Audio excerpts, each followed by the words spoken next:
Hello, everyone. Thank you so much for having us. It's really great to be here with so many familiar faces and also people who care about this space and zero waste. So thank you. I'm Ashlee Stratakis, I'm Camrie Rounds. and we're with the City of Encinitas in the Public Works Department, and we are going to briefly be going over with you some initiatives that we have going on in Encinitas. We'd love to be here for 2 hours, so we have 10 minutes. We're going to go as quickly as possible, cover as much as possible. But for a quick overview, we'll be going over local legislation, some of the notable features of our SB 1383 implementation, and then our outreach and education programs. So as far as local legislation goes, in 2016, we passed our EPS ban for all restaurants, so they could no longer distribute any EPS styrofoam takeout containers. And then in 2020, we passed a plastic straw ban, which also restricted restaurants from distributing any plastic straws. And alongside that came the plastic utensils by request only ordinance. So essentially, instead of restaurants being able to just freely give out plastic utensils with to-go orders, customers now had to ask if they wanted them. And then most recently in 2022, we passed our balloon ban, which banned all lighter than air balloons from being sold within the city. So for SB 1383, what's really nice is we have a very active climate action plan in our city, and we have a sustainability manager who's implementing all of the different strategies that we have, including helping us reduce waste to 3 pounds per person per day by 2030. Very ambitious goal. We are not quite there yet. We're still at about 5.5 pounds per person. However, with the new organic collection program, we expect that to significantly decrease, and we don't have those numbers yet, but we're excited to see to help us get closer to that goal. So what made it easy for us is to have this climate action plan behind us, so when we are complying with these state requirements, we also have that we can look to. So just beginning with our rollout of residential organics collection, when EDCO brought on their anaerobic digester facility in 2021, we were able to implement our program, and we started with residents. So to make it easier for them and to try to increase participation rates as much as possible, we distributed these kitchen caddies to all single-family households. So 17,000 homes received a kitchen caddy, as well as these brown paper bags that are lined with cellulose. So it's easier for EDCO's facility to take these rather than the compostable plastics. So we wanted our residents to see that they had this option if they did want to use a bag. And also we worked with local grocery stores to make sure that they would be selling them so that everyone had, could have access to them. And then we also, with the support of Solana Center, we had provided technical support to businesses to make sure that everyone really had a good idea and weren't going to be totally caught off guard when EDCO came to them wanting to enroll in organics. And so again, it was so helpful to have Solana Center there. They have really great relationships with the businesses in our community, and they were really great about offering zero waste audits, so that when businesses were enrolling in the organics collection program, the idea was maybe they could reduce their other services to kind of help make up for those extra costs.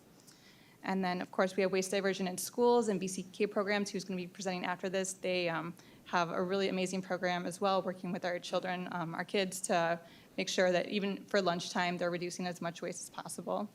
And then for edible food recovery, we have of course, we have to work with the businesses to make sure that they're donating as much food as possible, but we wanted to give residents an opportunity as well. So we were working with Produce Good and Healthy Day Partners to provide different opportunities where residents could drop off their produce at special events or even different points throughout our community and our city.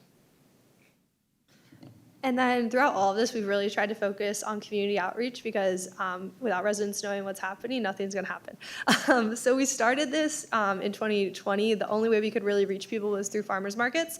So that was kind of our first initial outreach to them, especially regarding SB 1383. And then eventually we were able to expand that outreach to booths at different events. Like we have our Shred event every year that we partner with EDCO with.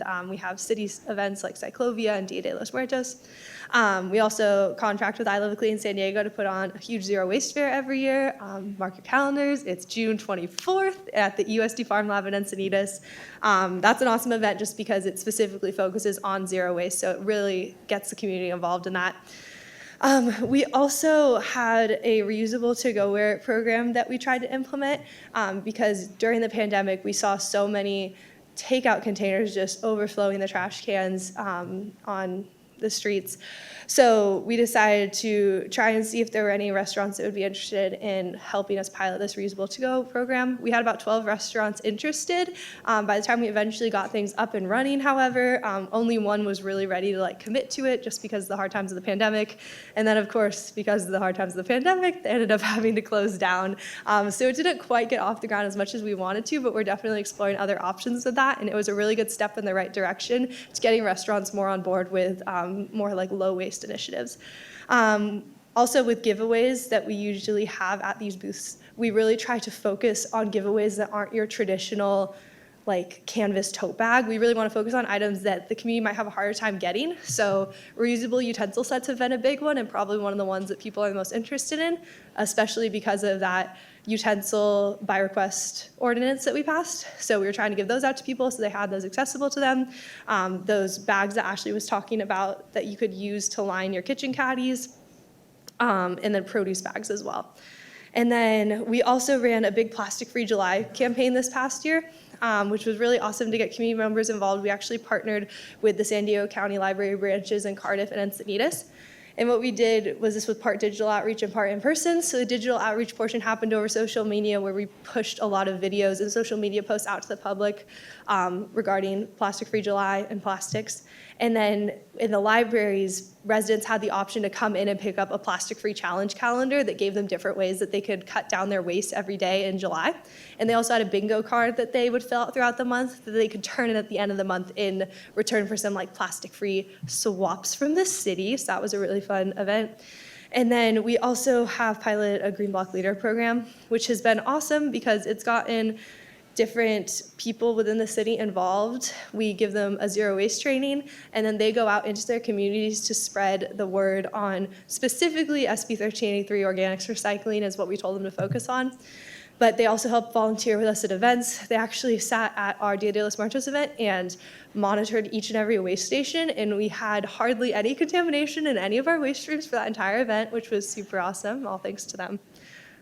And then as far as digital outreach, this is another way that we can reach people with less being in person. So we've really tried to focus on Instagram Reels over regular Instagram posts just because they get a little bit more engagement. So this is one we did with our fire station. We're not going to play the whole thing because it's long, but. Yeah, we have a lot of really cute City videos. of We encourage Encinitas you to go on working hard Instagram to and achieve check their them zero out. waste goal. We're recycling organics at Public Works, City Hall, and now at the fire stations. Come see how we recycle organics after we eat.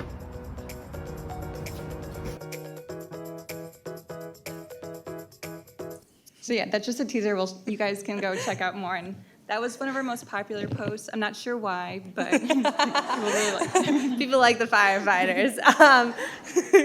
Along with those regular reels, we also have tried to focus on just the regular Instagram, Facebook posts that we try to drive from what the residents say that they want, especially at those booths and those outreach events.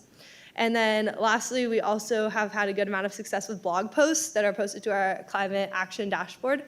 And these kind of have more information than your traditional Instagram post or reel would have. Specifically, we did a plastic eggs blog post last year in April, and this got covered by the local news and actually reached over 3 million people and in 19 different states.